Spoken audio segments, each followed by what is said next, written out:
പറഞ്ഞില്ലല്ലോ. ഞാൻ പറഞ്ഞത് എന്നെ കഴിഞ്ഞ കുറേ കാലമായി അപമാനിക്കുന്ന, അവഹേളിക്കുന്ന, അപകീർത്തിപ്പെടുത്തുന്ന, പാർട്ടി വിരുദ്ധ പ്രവർത്തനം നടത്തുന്ന ആളുകളെ ഒരിക്കലും പട്ടികയിൽ പരിഗണിക്കാൻ പാടില്ലെന്നാണ് ഞാൻ പറഞ്ഞത്. പരിഗണിച്ചു എന്ന് ഞാൻ നിങ്ങളോട് പറഞ്ഞില്ലല്ലോ. പറഞ്ഞോ? പരിഗണിക്കാൻ പാടില്ല. ഒരു ചോദ്യം, ഇപ്പോൾ പരസ്യമായി പ്രതിഷേധിച്ച് അല്ലെങ്കിൽ ഫേസ്ബുക്ക് പോസ്റ്റിനോട് അടക്കം വൈകാരികമായി പ്രതികരിച്ച് കെ സുധാകരനാണ് പ്രത്യക്ഷത്തിലുള്ളത്. പക്ഷേ ഇതിന്റെ ബാക്ക് ഡോറിലൂടെ അടൂർ പ്രകാശും ശ്രമങ്ങൾ നടത്തുന്നുണ്ട്.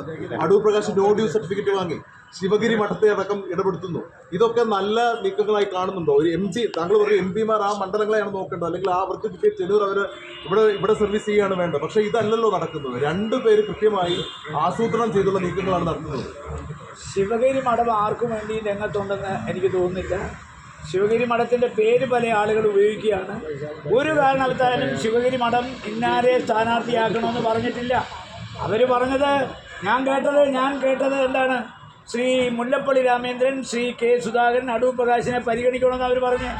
അപ്പോൾ പരിഗണിക്കുന്നെങ്കിൽ 3 പേരെയും പരിഗണിക്കണേ. ശിവഗിരി മഠം പറഞ്ഞ അനുസരിച്ചിട്ടാണ് സ്ഥാനാർത്ഥികളെ പരിഗണിക്കുന്നതെങ്കിൽ 3 പേരെയും പരിഗണിക്കണമല്ലോ. ഈ സഭ ഇടപെടുന്നു, അതുപോലെ തന്നെ ശിവഗിരി പോലുള്ള SNDP പോലുള്ള സമുദായ നേതൃത്വങ്ങൾ ഇടപെടുന്നു. കോൺഗ്രസിനെ വല്ലാണ്ടങ്ങ് സമ്മർദ്ദപ്പെട്ട് ഇവരാരും CPM-ന്റെ പട്ടികയിൽ ഇടപെടുന്ന കണ്ടതുമില്ലല്ലോ. ഞാൻ സഭ ഇടപെടുന്ന വിവരമൊന്നും എൻ്റെ ശ്രദ്ധയിൽപ്പെട്ടിട്ടില്ല. കാരണം ഞാൻ പാർലമെൻറ്റ് സമ്മേളനവുമായി ബന്ധപ്പെട്ട് ഡൽഹിയിൽ കഴിയുന്ന ഒരാളാണ്.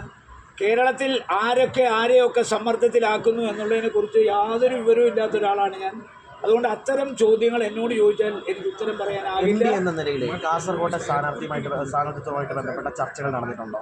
MP എന്ന നിലയിൽ അഭിപ്രായങ്ങൾ ചോദിക്കും. MP എന്ന നിലയ്ക്ക് ഈ വിഷയവുമായി ബന്ധപ്പെട്ട് ഉത്തരവാദിത്തപ്പെട്ട ആരും എന്നോട് ചർച്ച നടത്തിയിട്ടില്ല. ഒരു കാര്യം കൂടി, ഉദുമ സീറ്റ് താങ്കൾക്ക് ലഭിച്ചിരുന്നത് വിജയിക്കുമായിരുന്നൊരു അങ്ങനെ ഒരു സർവേ ഉണ്ട്. അല്ല, കഴിഞ്ഞ 2 പാർലമെൻറ്റ് തിരഞ്ഞെടുപ്പിലും 2019 ഉദുമയിൽ എനിക്ക് ലീഡായിരുന്നു. 10,000 വോട്ടിന് മേളിൽ ലീഡാണ്. ഇത്തവണയും എനിക്ക് ലീഡാണ്. മാത്രമല്ല, കാസർഗോഡ് 5 പാർലമെൻറ്റ് മണ്ഡലത്തിൽ 2 ലീഗിന് അതിശക്തമായ മണ്ഡലമാണ്. അവിടുത്തെ എൻ്റെ ഭൂരിപക്ഷം അൺകൗണ്ടബിളാണ്. കാര്യം പറഞ്ഞറിയിക്കാൻ വയ്യാത്ത ഭൂരിപക്ഷമാണ്. 35,000 മേളിലാണ്. പക്ഷേ മറ്റു 3 മണ്ഡലങ്ങളായ ഉദുമയിലും കാഞ്ഞങ്ങാട്ടും തൃക്കരിപ്പൂരിലും എനിക്ക് 10,000-ൽ അധികം വോട്ടിൻ്റെ ഭൂരിപക്ഷം കിട്ടി. തൃക്കരിപ്പൂര് ഞാൻ നിന്നാൽ ജയിക്കും, പിന്നെ കാഞ്ഞങ്ങാട്ട് നിന്നാലും ജയിക്കും, ഉദുമ നിന്നാലും ജയിക്കും.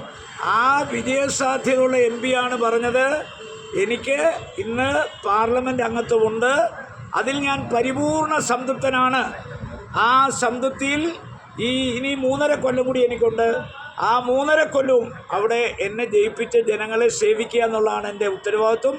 ആ ഉത്തരവാദിത്വം വിട്ട് മറ്റൊന്നിലേക്ക് പോകാൻ ഞാനില്ല. ഇത്തിരി ടൈറ്റായി എതിരെയാണോ ഈ പരാമർശങ്ങളൊക്കെ ഉണ്ടായത്?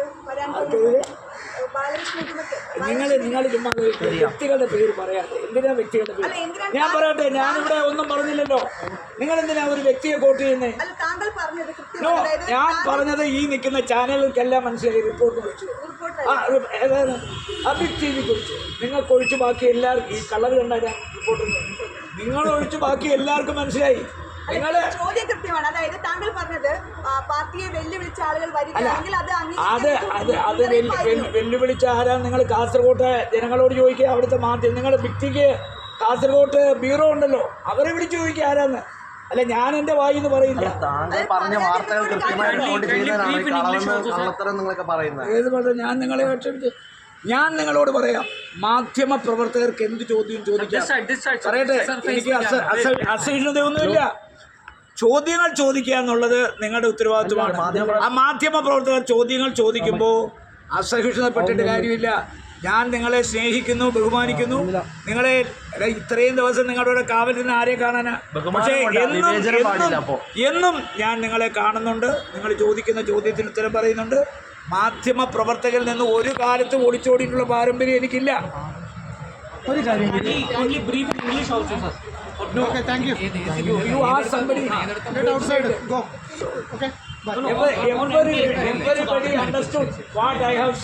ഇതുവരെ പറയാത്തൊരു കാര്യമാണ്.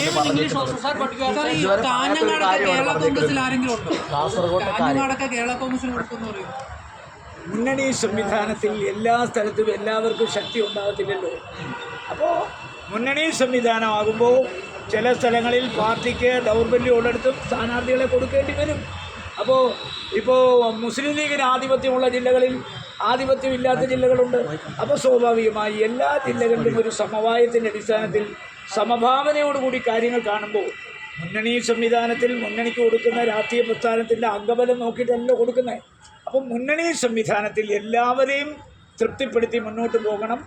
അതിനാണ് മുന്നണി സംവിധാനത്തിൽ പല സീറ്റുകളിലും പല വിട്ടുവീഴ്ചയും ചെയ്യുന്നത്. അത് എല്ലാ കാലത്തും ഉണ്ടായിരുന്നു. ശരത്ലാലിന്റെ പെങ്ങളെയൊക്കെ പരിഗണിച്ചിരുന്നു പറഞ്ഞു. ഇവരെയൊക്കെ ആരാണ് സാർ വെട്ടിയത്? എനിക്കറിയത്തില്ല ആരെയൊക്കെ പരിഗണിച്ചു എന്നുള്ളത്. എനിക്ക് പരിഗണിച്ചവരെല്ലാം എല്ലാവരും ജീവനോടുകൊണ്ട് നിങ്ങൾ അവരോട് ചോദിച്ചാൽ മതി ആരെയൊക്കെ പട്ടികയിൽ വെട്ടുണ്ടായിട്ടുണ്ടല്ലേ? ഇപ്പോഴും കാഞ്ഞങ്ങാട് മറ്റുമാറിയാലും വേണ്ട സ്ഥാനാർത്ഥികൾ ആരായാലും അംഗീകരിക്കേണ്ടി.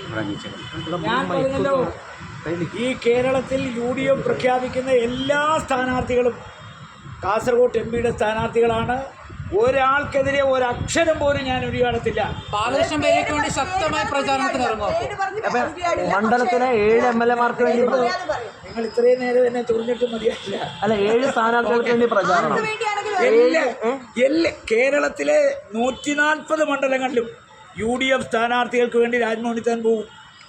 മനസ്സിലായില്ലേ? അപ്പോൾ അതൃപ്തി ഉണ്ടാവും. ശശി തരൂരിനൊന്നും വിശ്വാസത്തിലെടുത്തിട്ടില്ല എന്നൊക്കെയാണ് അദ്ദേഹവുമായി ബന്ധപ്പെട്ടത്. നിങ്ങൾ ആരാണോ അദ്ദേഹത്തെ വിശ്വാസത്തിലെടുക്കാത്ത അവർ ജീവിച്ചിരിപ്പോട്ടുള്ളൂ. ഞാനെന്തായാലും പുള്ളിയായിട്ടുള്ള ബന്ധം നിങ്ങൾക്കറിയാം. അപ്പോൾ ആരാണോ പുള്ളിയെ വിശ്വാസത്തിലെടുക്കാതെ അവരോട് ചോദിക്കും. ഞാൻ പുള്ളിയെ വിശ്വാസത്തിലെടുത്തോ ഇല്ലയോ എന്നുള്ളത് ദാറ്റ് ഈസ് ഇറലവന്റ്.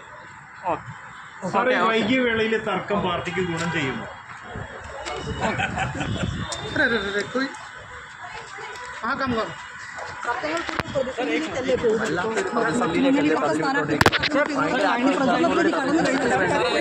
ഇംഗ്ലീഷ് കൊടുത്തിട്ട്